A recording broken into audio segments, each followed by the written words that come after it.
Comenzamos con la parashá Matot y Maaseh.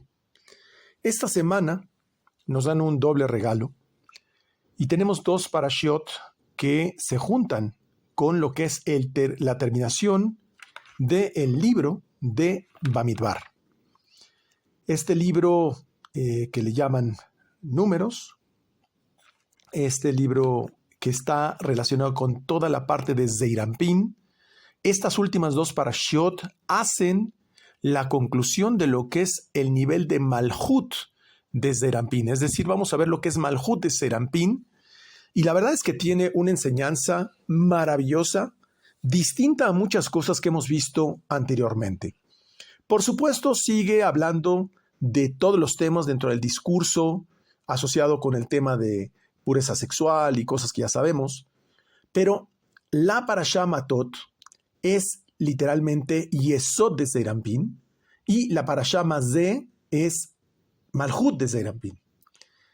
Y tiene una fuerza especial, como vamos a ver este discurso, como vamos a ver, porque es todo un tema relacionado aparentemente con un tema de las promesas y donde además pareciera de entrada que estamos hablando de un tema de machismo radical en la Torá, que si no entendemos las metáforas de las que está hablando, pues pareciera que básicamente una mujer no tiene libertad de pensamiento ni libertad de acción.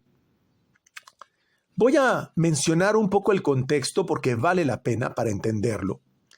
En la parashá Matot empieza, voy a leer en español, dice: y habló Moshe a los jefes de familias de los hijos de Israel diciendo: esta es la cuestión sobre la cual ha ordenado Dios. Y de aquí hay un aspecto y una clave muy importante. Dice: Ze adavar asher tziva Adonai. Ya sabemos que el vocablo ze conecta con biná. Es decir, vamos a ver algo que está relacionado con el nivel de biná, pero del enunciado siguiente. El hombre que haga una promesa ante Dios o que haga un juramento con la finalidad de prohibirse algo a sí mismo, no ha de profanar su palabra, todo lo que salga de su boca cumplirá. Y de ahí sabemos la importancia que cuando nosotros juramos algo, prometemos algo o decimos algo, debemos sí o sí cumplir nuestra palabra.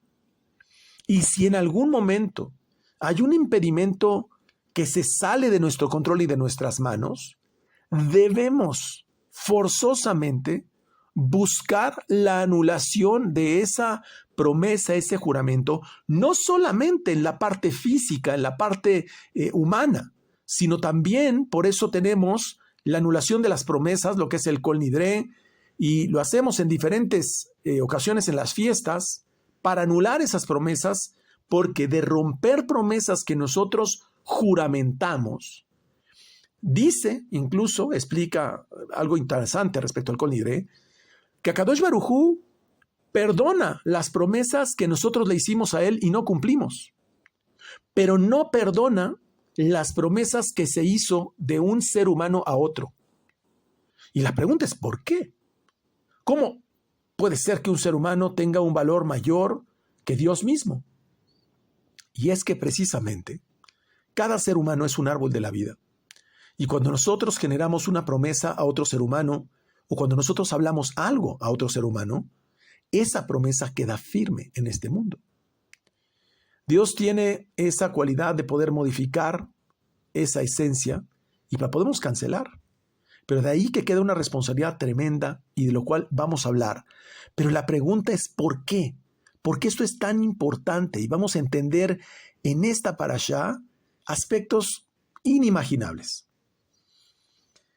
Luego dice todo este tema que pareciera un machismo ridículo, que por supuesto no tiene nada de ridículo, es una serie de metáforas profundísimas.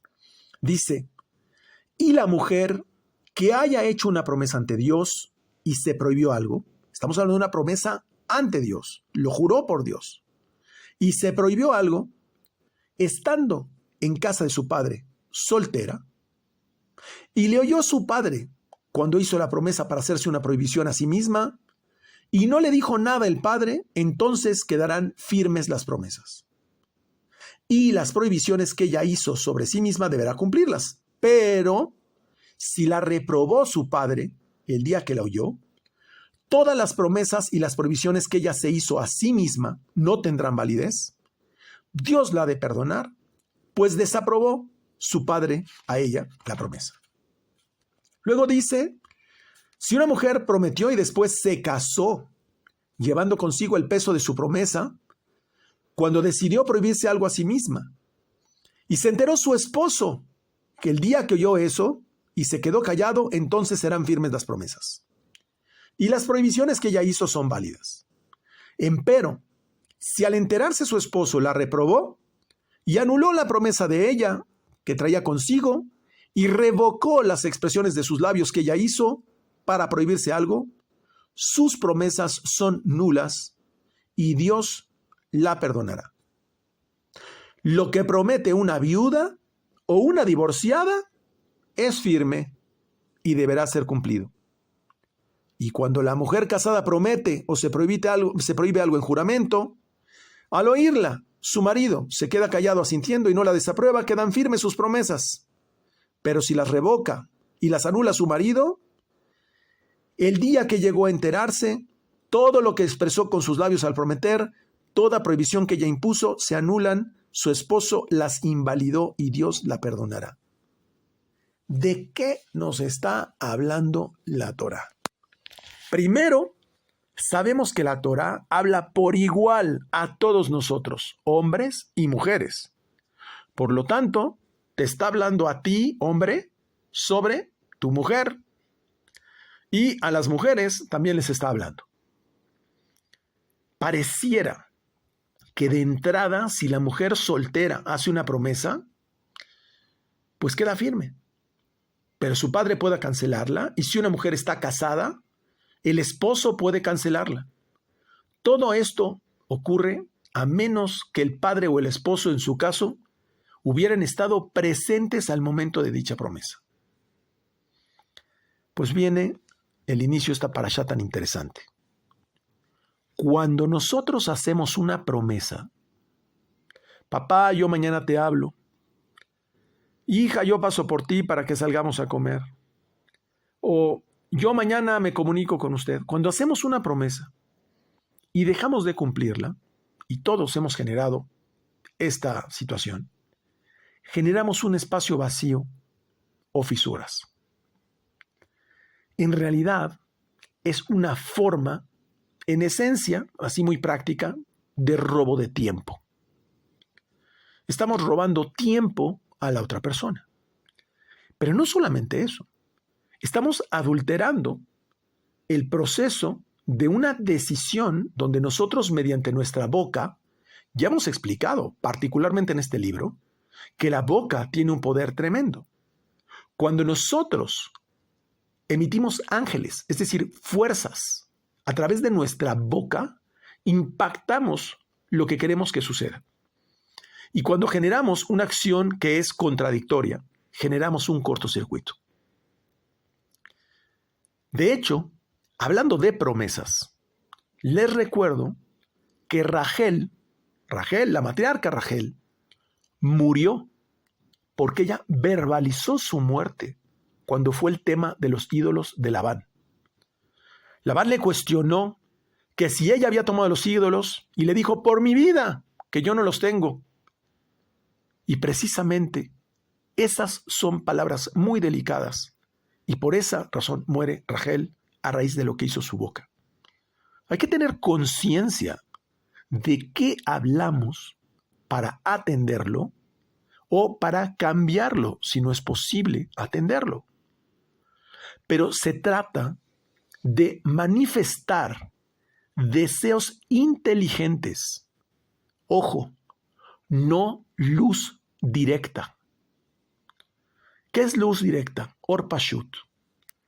Akadosh Baruj Hu, cuando tú pronuncias una palabra y prometes algo o dices que vas a hacer algo, ese momento Akadosh Baruj Hu lo va a empujar, porque él es luz simple. Akadosh Baruj Hu va a empujar los deseos que tú manifiestas, sean buenos o malos. Si tus palabras son negativas, va a empujar tu negatividad. Si tus palabras son buenas y positivas, va a empujarlas también. Entonces, nuestros deseos que manifestamos a través de nuestra boca deben de ser deseos inteligentes. Y no estoy hablando del intelecto tradicional. No estoy hablando de la inteligencia espiritual. Es decir, conectarlos con los intelectos superiores. Estoy hablando que antes de que nosotros tomamos una decisión, siempre conectemos con el nivel de Atzilut, al nivel de Jochma y Binah, con las meditaciones respectivas para que siempre lo que nosotros hacemos es consecuencia de una consulta al nivel del Creador y no una manifestación que es totalmente aislada o soltera, es decir, sin el Padre. Vamos a entender a profundidad esto. Entonces, cuando nosotros manifestamos las cosas, no se trata simplemente en sacarse la lotería para beneficio propio.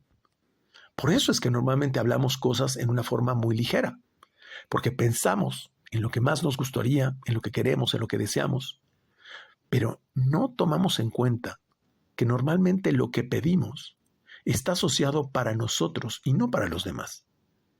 Esta parashá nos permite justamente corregir esa clase de errores. Vamos a ver el caso de la tribu de Rubén, de la tribu de Gad, donde cometen un errorzote, pero vamos a entender por qué, de dónde viene esa actitud errónea. Ya sabemos que no existen personas malas, existen personas débiles. Así lo dice Rabbi Shimon Bar Yochai, los débiles son aquellos que no tienen la fortaleza de conciencia, como diría mi maestro, no están vacunados para efectos de poder tomar decisiones que son conscientes. Entonces, en realidad, todo este tema donde la mujer pareciera que no tiene capacidad de decisión propia, no existe tal cosa. Todo es una metáfora para comprender el rol del Padre.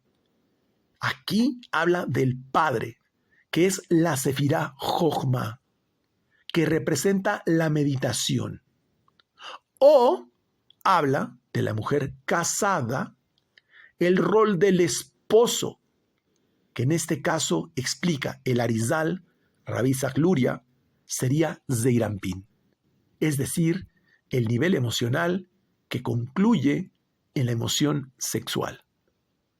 En ambos puntos quiere decir que la Sefirá Yesod, que es el clímax de Zeirampin, aquel que a través de una relación pura conecta con las meditaciones correspondientes al nivel de Jochma y a través de esa relación es posible cancelar o modificar lo que se presente. Es decir, la mayoría del caos y la mayoría de los dolores que nos presentan en la vida, incluso enfermedades, es por los cortocircuitos y los errores que hemos cometido, principalmente en lo que decimos. ¿Cómo poder corregirlo? Y nos dice, el Padre lo puede cambiar. El esposo lo puede cambiar. ¿De qué está hablando? De la Sefirá Yesod y la Sefirá Jochma. Jochma es el padre y Yesod es el esposo. En este caso nos explica el Arizal. Es decir, cuando nosotros pensamos algo o sentimos algo, mientras no lo precipitemos al nivel de lo verbal o lo material, esto no se manifiesta. ¿Sí? La verdad es que cuando nosotros no elevamos las cosas, es muy difícil manifestar las cosas. En el sentido inverso, cuando nosotros utilizamos al Padre, Sefirá Jochma, Es decir, la meditación, lo que hacemos es impactarle a la meditación una fuerte emoción, es decir, el nivel de Zeirampín. Por eso es que habla del padre y del esposo, porque en el momento de la relación conyugal, donde hay una meditación y una emoción sumamente intensa, es que el padre y el esposo tienen esa cualidad para efectos de poder determinar lo que se va a manifestar en el mundo físico. Cuando nosotros simplemente meditamos e impactamos una fuerte emoción, es decir, unimos Jochma con Zeirampín y verbalizamos el nivel de Binah, empieza la parashá haciendo referencia a la palabra Ze, y ya sabemos que Ze hace referencia a Binah, que es la verbalización de la meditación. Cuando nosotros verbalizamos una meditación que está impactada con fuerte emoción, queda firme en el mundo físico. No podemos romper la palabra. Lo que tú impactas con esta técnica, vamos a llamarle así, o con este ejercicio, quede impactado de forma permanente. Justamente estamos terminando el mes de Tamuz. Prácticamente ya hoy, mañana, es Rosh Hodesh del mes de Av, que tiene una energía tremendamente fuerte. Muchas veces lo percibimos como si fuera una fuerza negativa. En realidad, es un proceso, Tamuz es un proceso que nos obliga de todos, en la corrección, o sea, nos obliga a la corrección de todos aquellos aspectos que están truncos en nuestra vida. Si hay algún aspecto legal, algún aspecto sentimental, algún aspecto social, algún aspecto laboral que no está funcionando en tu vida, es como si lo presionaran para que botara el problema en el mes de Tamuz.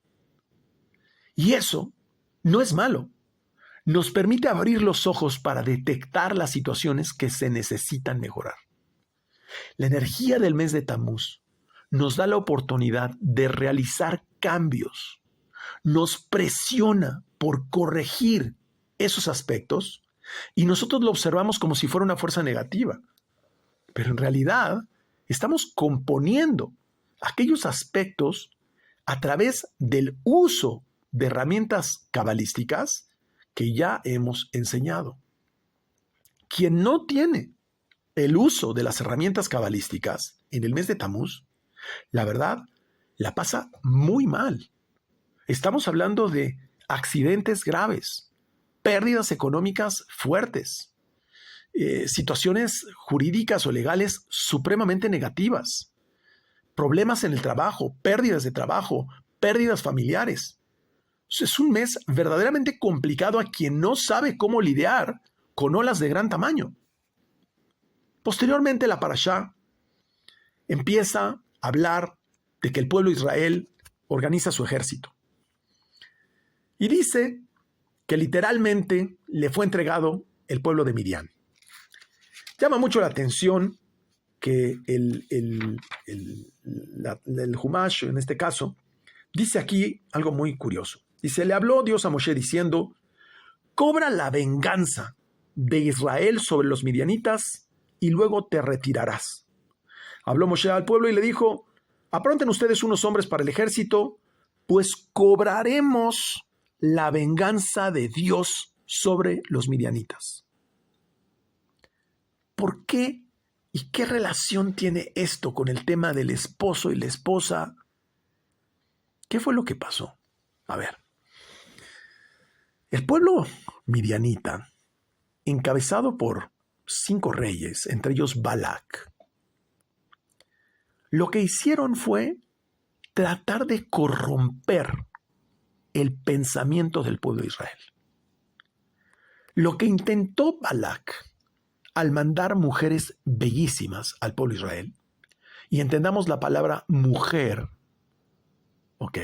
No como un elemento o un objeto, no, sino lo que trató de estimular es el deseo de recibir de Israel.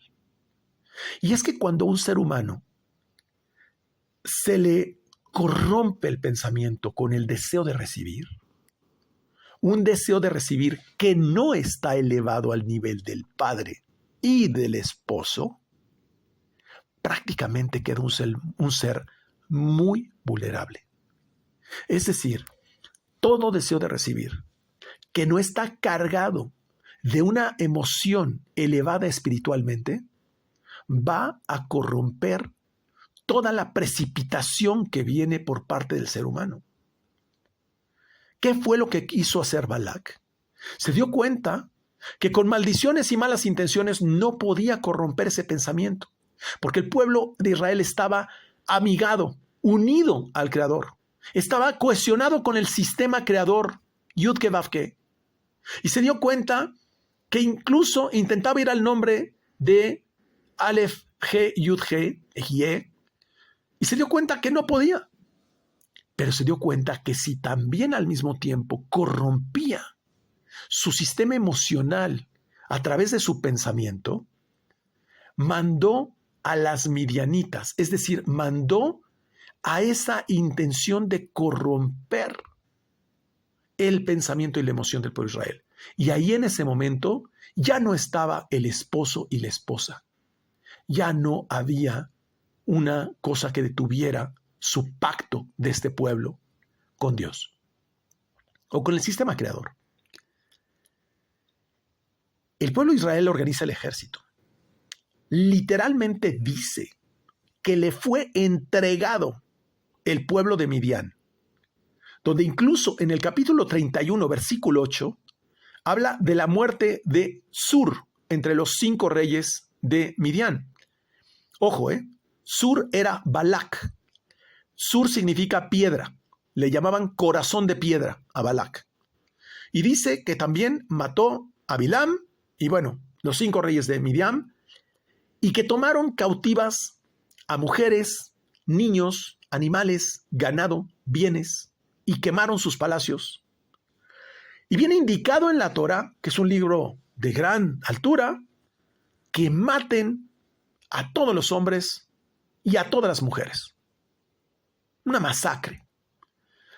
Pero que aquellas niñas inocentes, mujeres que no hayan conocido varón, déjenla con vida para ustedes. ¿A qué se refiere esto? Adicionalmente dice que el botín que ganan de dicha guerra se debe repartir de forma equitativa. Ojo, la mitad para el sumo sacerdote y la otra mitad para el resto del pueblo. Señores, eso no es equitativo. O sea, sería la mitad, sería una proporción para cada quien. Entonces, vamos a aclarar todo esto. En realidad, matar a la mujer midianita es matar ese deseo de recibir que no está elevado al nivel del esposo y del padre. Matar a la mujer midianita, no dice matar a todas las mujeres, no, dice matar a las mujeres midianitas.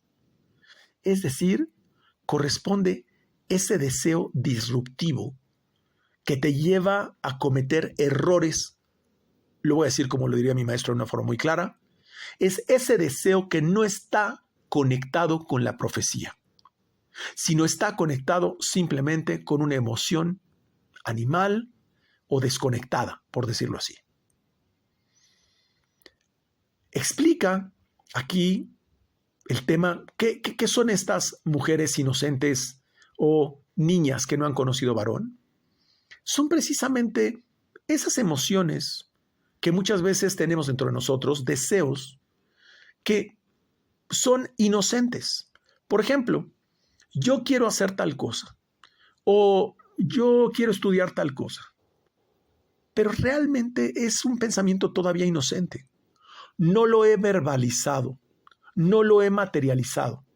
Es un pensamiento inocente como si fuera un bebé o una niña que todavía tiene que madurar. No ha conocido varón, es decir, no ha conectado todavía con el deseo de dar. Solamente es un pensamiento que está desconectado. Nuestro deber de esa niña, de ese pequeño pensamiento inocente, ese deseo de recibir inocente, es madurarlo hasta que conozca varón. Es decir, hasta que nosotros lo conectemos con la Sefirá Jochma y Yesod. Entonces, pero esta forma de repartir equitativa, donde la mitad es para el sacerdote y la mitad para todo el pueblo, lo aclara muy confusamente la Torá y pregunta el Ari. De la mitad que le corresponde a los soldados. Así lo dice. La mitad es para el sumo sacerdote, de la mitad que le corresponde a los soldados. ¿Por qué tiene que aclarar la Torá que es de la mitad que le corresponde a los soldados? ¿Por qué no simplemente de la mitad? ¿Y por qué dice de los soldados? Habla que se tenía que repartir una pieza, pero no menciona una pieza, menciona la palabra nefesh. Nefesh se refiere al alma basal, al alma primaria, nefesh. Entonces hay que repartir una pieza del botín por cada 500, mientras que a los civiles se les habla de repartirles una porción cada 50, porque a Eleazar, el sumo sacerdote, entonces proporcionalmente le dan 1 en 500. O sea, una cosa por cada 500 y al otro una por cada 50. ¿De qué está hablando? Obviamente no nos está hablando de una repartición material. Son códigos. Porque en el caso de los civiles, usa la palabra todo de los animales. Es decir, repartir todo de los animales. Y en los otros no habla lo relativo del ganado y los animales. En uno les reparte lo de los animales y en los otros no. Esto, en esencia, y la explicación es muy larga, en resumen, se refiere a los días de la semana, donde los días de la semana tenemos muchas omisiones que son corregidas en Shabbat. Entonces, estamos hablando que los primeros 500 se refieren al nefesh, que es el alma primaria o animal con la que conectamos los días de la semana. Se refiere al nivel de Malhut. Pero después, cuando hablamos de 50, sabemos que se refiere a la puerta 50, Shabbat. Se refiere a la letra Hei de Binah. De la misma forma, cuando en esos días, me refiero en los días de la semana, nosotros cuidamos los preceptos, principalmente los preceptos relacionados con el recato y la pureza, eso incrementa su potencia co-creadora en Shabbat. Ese es ese botín. Cuando nosotros, durante la semana, cuidamos el recato y cuidamos la pureza entre semana, potencia nuestra fuerza co-creadora en Shabbat. Los días de la semana representan las emociones. Son 6 días correspondientes a Zeir Anpin. Gesed, Geburah, Tiferet, Netzach, Hod, Yesod. Y el Shabbat representa la conciencia y es donde meditamos para hacer la corrección respectiva. A esto se le llama perder un 500avo de la visión. Así lo explica Lari. En realidad, explica Rabbi Isaac Luria, cuando Malhut de Zeir Anpin y Zeir Anpin estaban en la panza de la madre, así lo dice, Malhut de Zeirampín y Zeirampín estaban en la panza de la madre, quiere decir que cuando Nukva, es decir, Malhut, sale de Ima, que es Binah, que es la primera Hei, Nukva es la primera Hei de Yud He Vav He, y la primera Hei es Binah, y la segunda Hei de Yud He Vav He es la de Nukva, la de Malhut. Sale de la parte inferior, así dice, sale de la parte inferior desde la letra Vav. La letra Vav vale 6 y representa los 6 días de la semana. Es decir, cuando la segunda letra Hei sale al mundo, se completa el nombre de Yud He Vav He. En resumen, de los 6 días de la semana, cuando precisamente nosotros en Shabbat unimos Nukva, que es Malhut, con Binah, cuando nosotros en Shabbat elevamos los 6 días de la semana a el nivel de Atzilut, al nivel de Binah, se completa el nombre Yud He Vav He. ¿Qué está diciendo en pocas palabras? Que en Shabbat nosotros tenemos la capacidad de conectar con toda la fuerza creadora para efectos de poder modificar o co-crear en los días de la semana. Si ustedes observan, está sumamente relacionado este concepto con lo que acabamos de explicar de las promesas.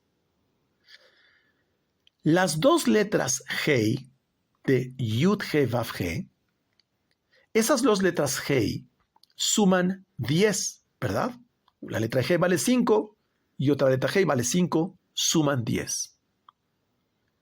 Y son las que le dan sentido a la letra Yud.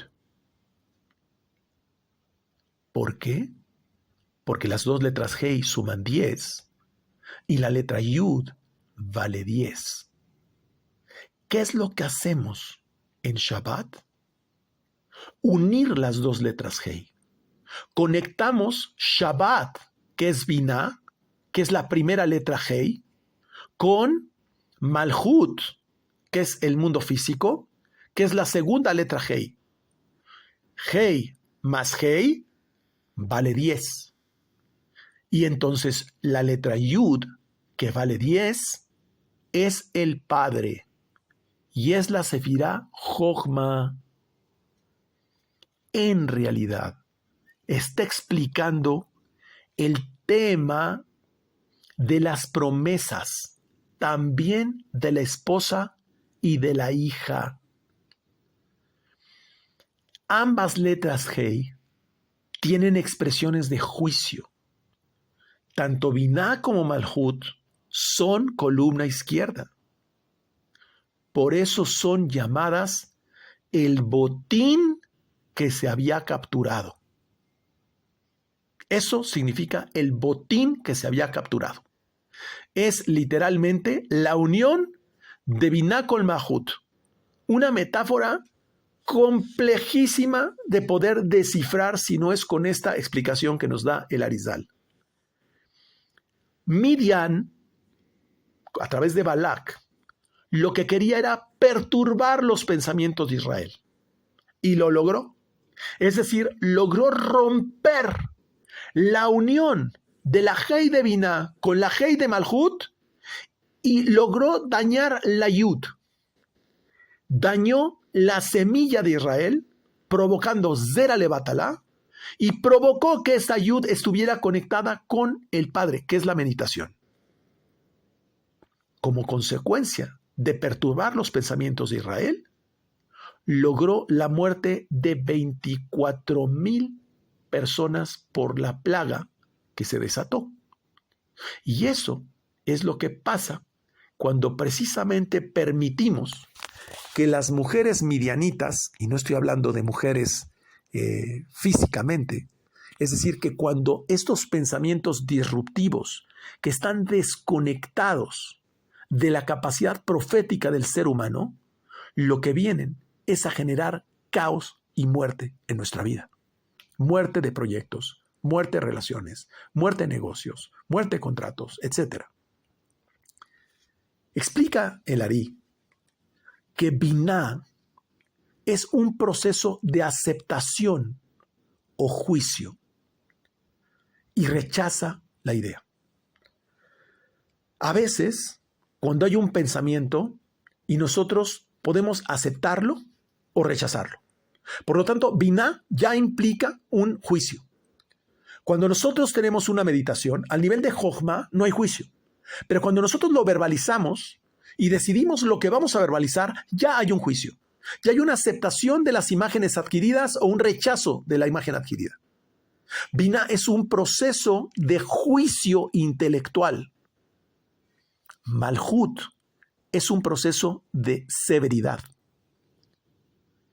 de orden físico. Ahí, en Malhut, sí hay una gran dualidad. Al nivel de Biná, hay un juicio de aceptación o rechazo. Pero a nivel de Malhut, ya es una dualidad absoluta, cuerpo y alma. Ambos son columnas de la izquierda. Este proceso confronta continuamente a la persona. Es decir, estas promesas que hace la mujer, es decir, estos deseos que tenemos continuamente en la vida, nos confrontan todos los días y a toda hora. Cuando tenemos pensamientos negativos, tenemos la capacidad de transformarlos por pensamientos de un nivel superior y desechar esa condición de pensamiento. Quiero poner un ejemplo muy bonito que me sucedió con mi hija recientemente. Íbamos a tomar un vuelo, que yo compré los boletos hace mucho tiempo, tanto para conseguir el mejor precio como para asegurar que todo saliera bien. Y abordaron todo el avión y prácticamente los únicos que nos quedamos afuera fueron mi hija y yo. Y por supuesto, genera un gran desconfort, sobre todo porque tú estás muy seguro que las cosas están bien. Y entonces nos dan dos opciones. Uno es esperar 2 horas y salir en un vuelo con escala en El Salvador para efectos de después llegar a nuestro destino. Y la otra opción es un vuelo que salía 12 horas después para viajar toda la noche y llegar de madrugada, cuando nosotros teníamos un vuelo que simplemente salía a las 2 de la tarde y estábamos llegando a las 6 de la tarde a nuestro destino. La verdad es que yo estaba perturbado. Y entonces dije, bueno, finalmente es cumpleaños de mi hija, tú decide cuál quieres tomar. Y dijo, no, papá, vámonos en el del Salvador. Y yo dije, en un vuelo con escala tenemos que esperar y luego lo que sigue. Sí, lo que pasa es que, ¿sabes qué? Vamos a aprovechar el tour. Nos vamos a ir ya a El Salvador para que así ya pueda yo decir que ya estuve en El Salvador. No importa, aunque sea un momento, pero ya me fui de tour, ya estuve en otro país que no conocía yo. Eso es revertir la parte de severidad y transformarla en un juicio positivo. Cuando nosotros sabemos transformar que simplemente lo que nos están calificando no es el resultado de nuestras acciones, sino hacia dónde apuntamos la bandera. Eso es lo que nos está calificando a Kadosh Baruj Hu dentro de nuestro proceso de madurez. Ahí nos damos cuenta si nosotros tenemos capacidad de transformar pensamientos negativos y elevarlos a un nivel superior y desechar esa condición de pensamiento. Al final, como obviamente nos desertaron en el vuelo, nos dieron nuestros cupones de comida y demás, y hasta dijo mi hija, ¿ya ves? Hasta comimos gratis. Es decir, esa es la capacidad de transformar toda una situación de severidad en un juicio positivo. Ojalá tuviéramos la capacidad de transformar cada una de las cosas de nuestra vida de esa manera. No nos damos cuenta que lo que nosotros estamos viviendo en nuestra vida es lo mejor que nos podría transformar en términos de madurez en nuestra vida. Quizá no es lo que idealmente queremos, pero sí es lo que idealmente nos transforma hacia formar un mejor ser vivo, un mejor ser humano de lo que somos. Así entonces, de igual forma, año con año, si ustedes observan hacia atrás, sobre todo aquellos que han estado estudiando Cábala ya por muchos años, podemos comparar cómo nuestro pensamiento ha ido evolucionando y hemos desechado pensamientos anteriores donde cada vez comprendemos algo más profundo de ciertos temas. Pues de la misma forma como además cuando llegamos a un nivel de maestría en la escuela, vamos entendiendo conceptos y vamos desechando cosas más simples.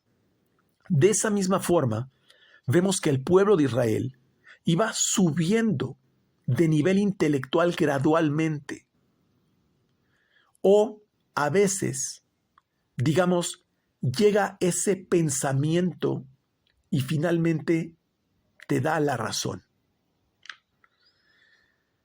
No necesariamente los pensamientos que nosotros tenemos los podemos racionalizar, pero sí necesariamente las cosas que llegan a nuestra vida nos generan un incremento intelectual gradual a lo largo de la vida. Y por eso es que esta parashá Matot se une con la parashá Masé, donde hay 42 paradas que representan 42 niveles del pueblo de Israel, que ya comentaremos más adelante. Entonces, esta sustitución, y este es el tema, cuando nosotros nos dan una noticia que no es precisamente lo que nosotros tenemos pensado, la sustitución del pensamiento anterior es un proceso doloroso. Y ese proceso doloroso no tiene ninguna compasión con la persona. Esa es la luz simple, esa es la luz directa. Cuando nosotros estamos expuestos a una luz directa, te mueves hacia donde te tienes que mover o te mueves. Y no necesariamente lo puedes racionalizar. Lo tienes que resolver o resolver. Ese es un proceso de dolor. Por eso había cosas que se tenían que purificar ante el fuego, pero algunas cosas se tenían que purificar en el agua.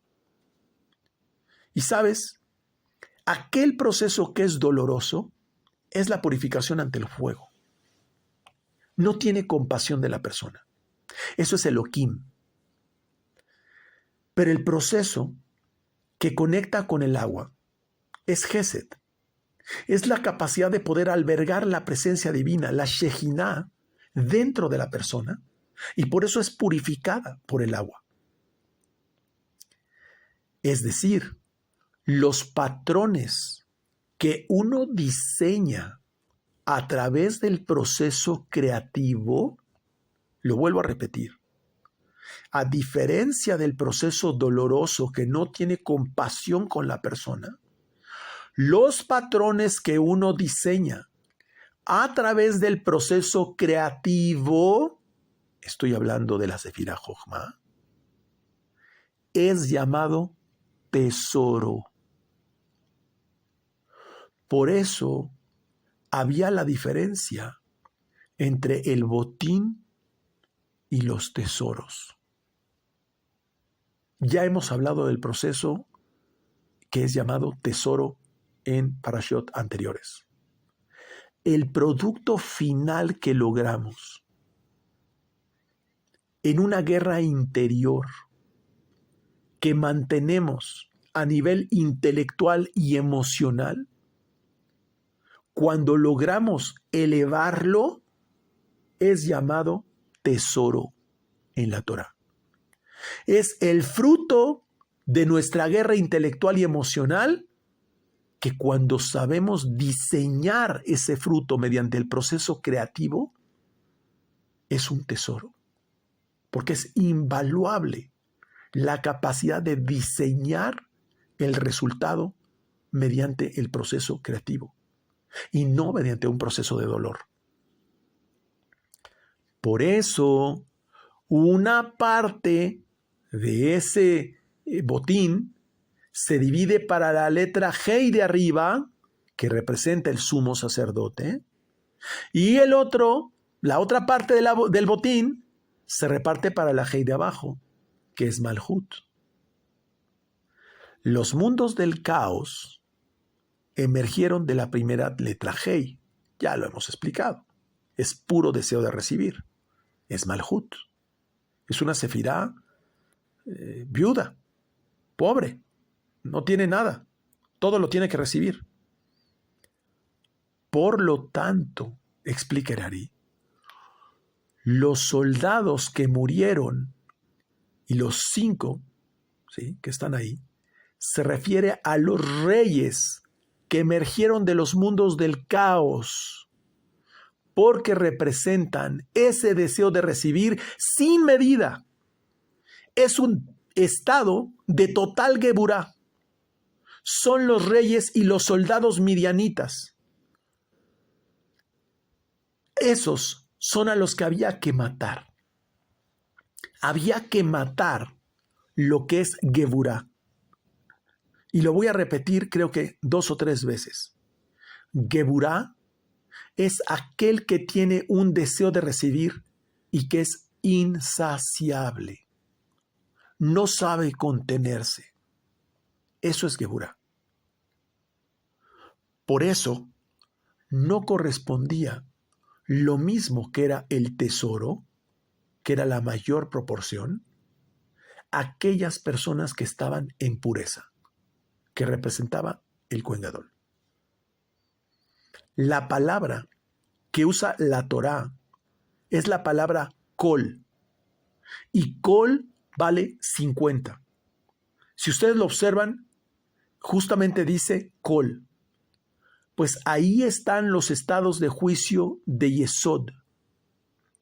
Es el tzadik que es capaz de transformar los estados de juicio en pureza en Shabbat. Nosotros continuamente, cuando prometemos cosas, cuando tenemos deseos, todos esos deseos y todas esas promesas emergen de estados de juicio. Y en realidad, nosotros solo debemos diseñar nuestra vida de acuerdo a estados que provienen de procesos creativos a nivel de Jochma y siempre en pureza de Shabbat. Por eso aquel que está teniendo grandes ideas y que no tiene una relación pura y que no tiene la forma de cómo hacer Shabbat, simplemente no van a dar resultado esas ideas. El hombre, aquí en este caso, cuando habla del esposo, ¿sí?, y hablando del tema de las promesas, el esposo es el hombre que está al lado de la mujer. El hombre se refiere a Zeirampin, es decir, es el esposo de Malhut. Esto es explicación del Arizal, lo aclaro. Focalizando la actividad emocional y sexual en Yesod. Y Malhut es que lo recibe. Sabemos que toda la metáfora de los querubines que estaban en el tabernáculo eran precisamente 2 querubines que 6 días de la semana se daban la espalda, pero en Shabbat se veían de frente. Es Yesod y Malhut, que se ven de frente solamente en Shabbat. Ahí es donde toda promesa, toda situación puede ser modificada y anulada. Es de lo que nos está hablando. Ahí es donde corregimos o anulamos los estados de juicio que cometimos en la semana. Por eso es que el que se ocupa de ver de los demás, fíjense, el que se ocupa de ver de los demás pierde energía para su propio Malhut.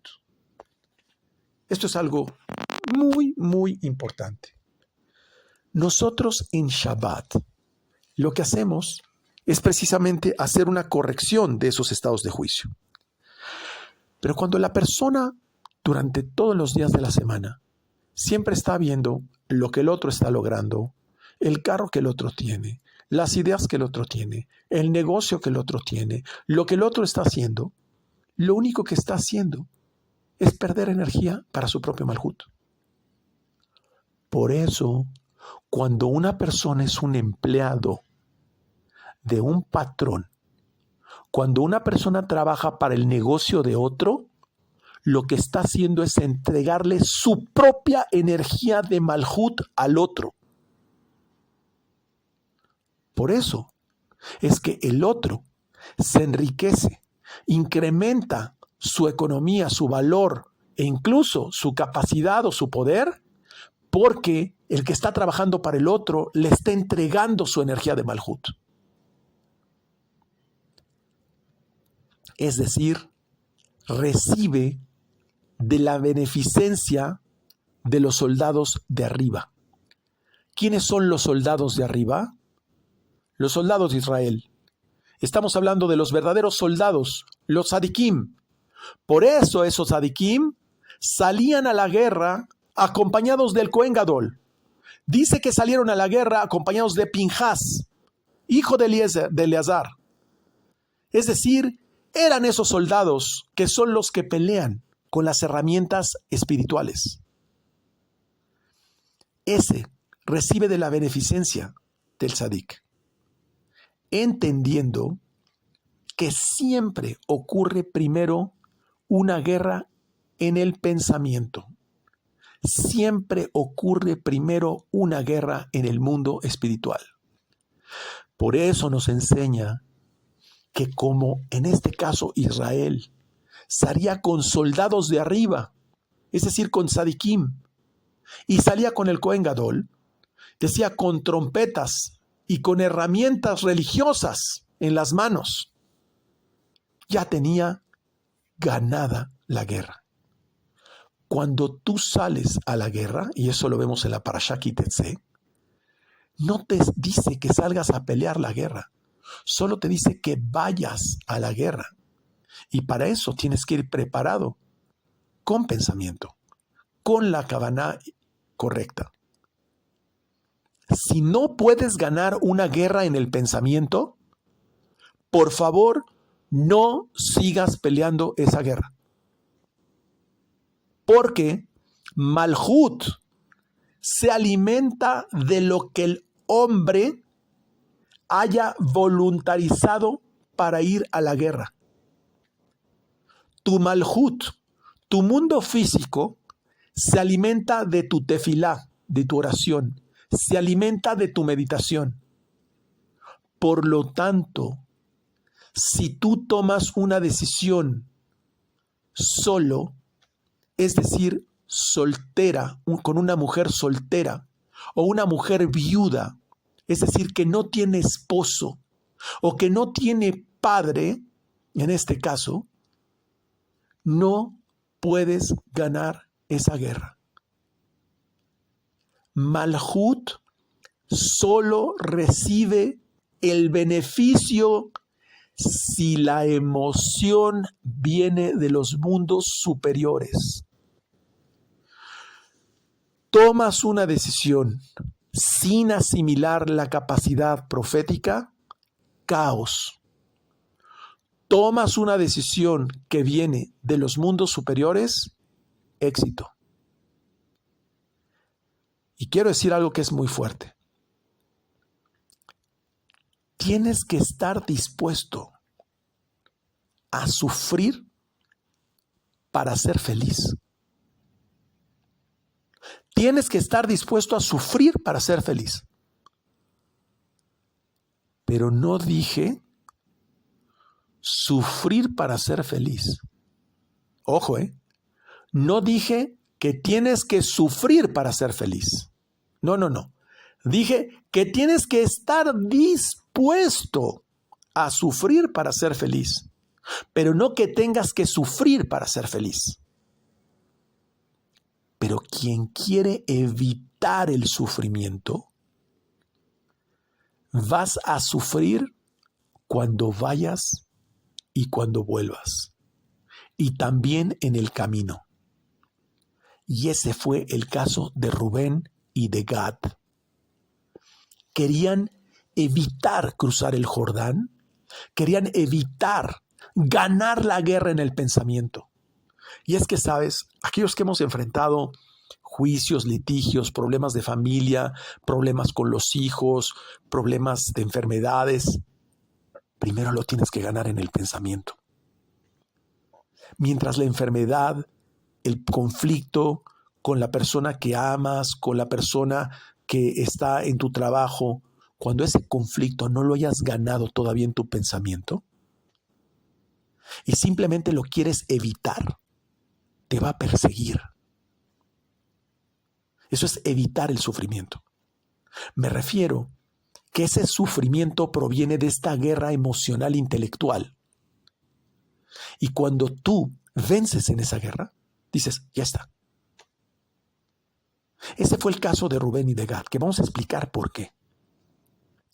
Pero antes quiero terminar con este concepto. Uno va a la guerra para matar los pensamientos erróneos y negativos que no son ya válidos. De eso está hablando esta guerra con los midianitas. Mata los pensamientos erróneos y negativos que no son ya válidos. Tu angustia, tus celos, tu ira, tu enojo, tu miedo, tu lo que quieras, no es ya válido. Simplemente estás arrastrando tu Egipto y te dice, ve a la guerra y mátalos. Y a toda mujer, todo deseo que esté relacionado con ese pensamiento, mátala también. De eso es de lo que está hablando esa metáfora. Y si hay algo que todavía es un pensamiento inocente relacionado con eso, entonces quédatelo para ti, pero madúralo. Porque todavía es una mujer que no ha conocido varón. Es decir, todavía no lo has conectado con el nivel de Jochma. Todavía no puedes ganarlo en tu pensamiento. No lo hagas si no lo has hecho ganar en tu pensamiento. Masculino y femenino fueron creados. Así lo dice. No dice creó un hombre y una mujer.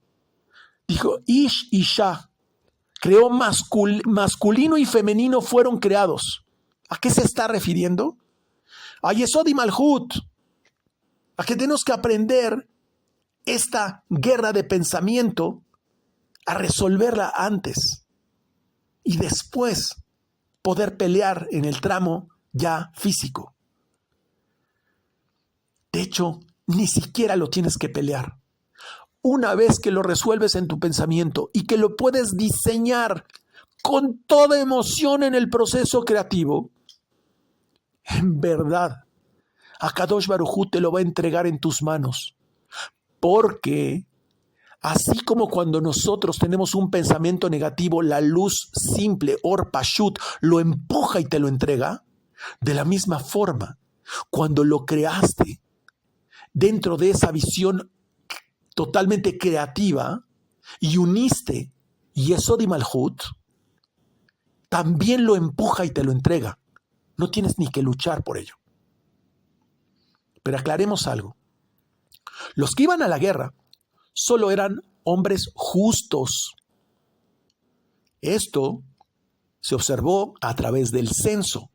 ¿Se acuerdan del censo?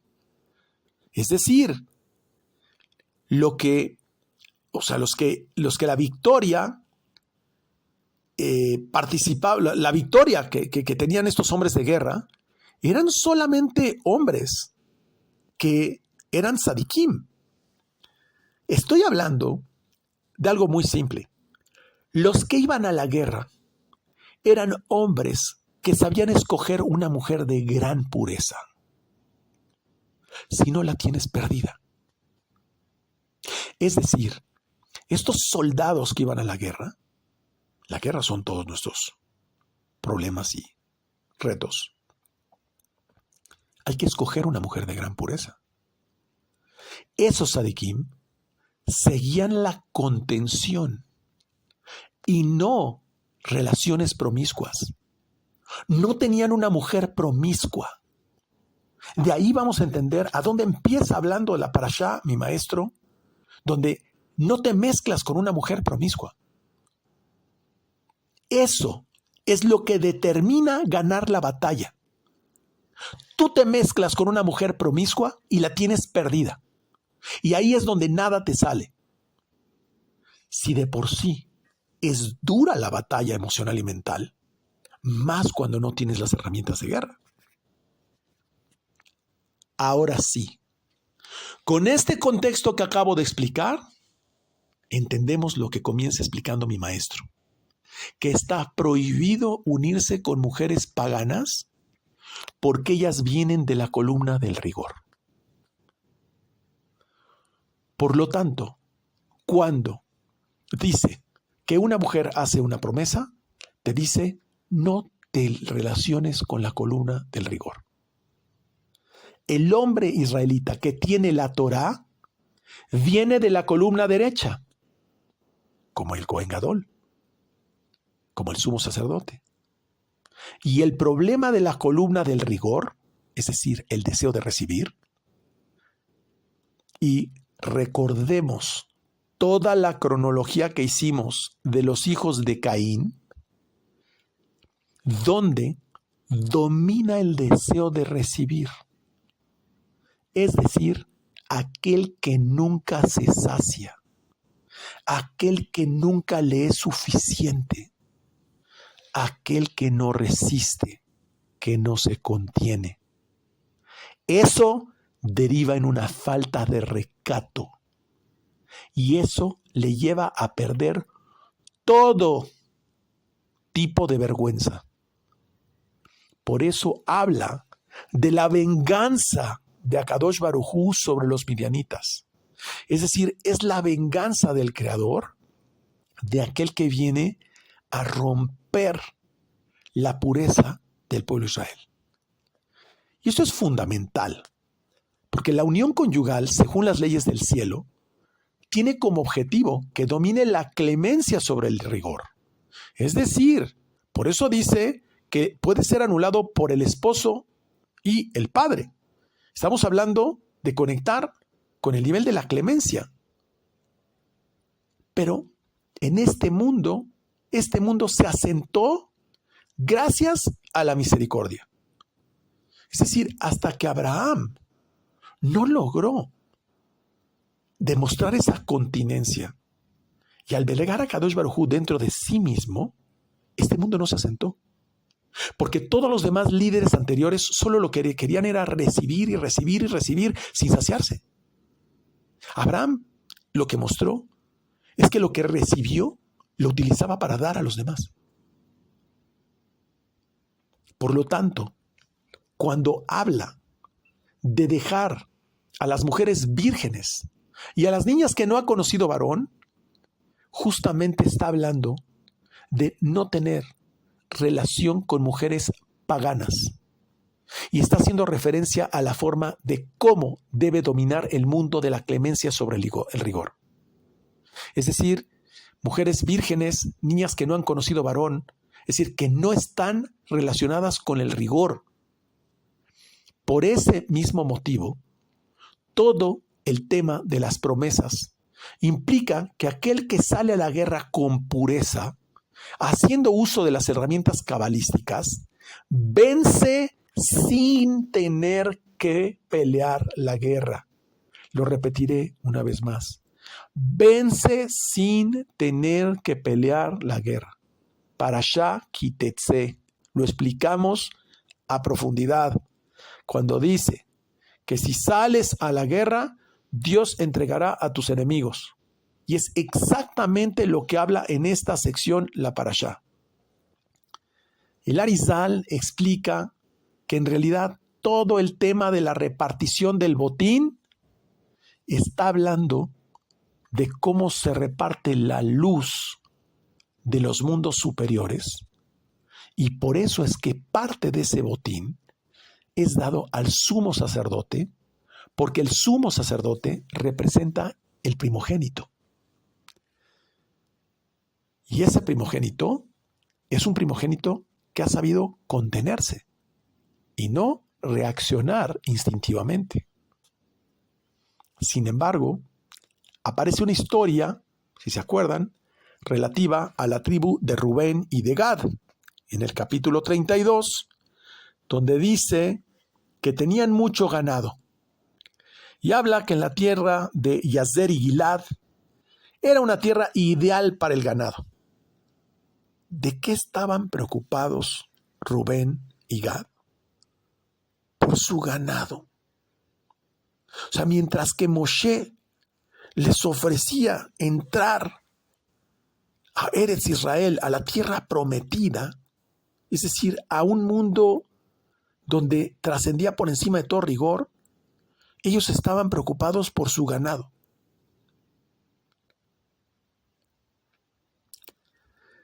Ahí es donde empezamos a entender las discrepancias de este mundo y voy a explicar algo que es maravilloso y es por qué ellos pensaban así. Y ahí vamos a reflejar a muchas personas.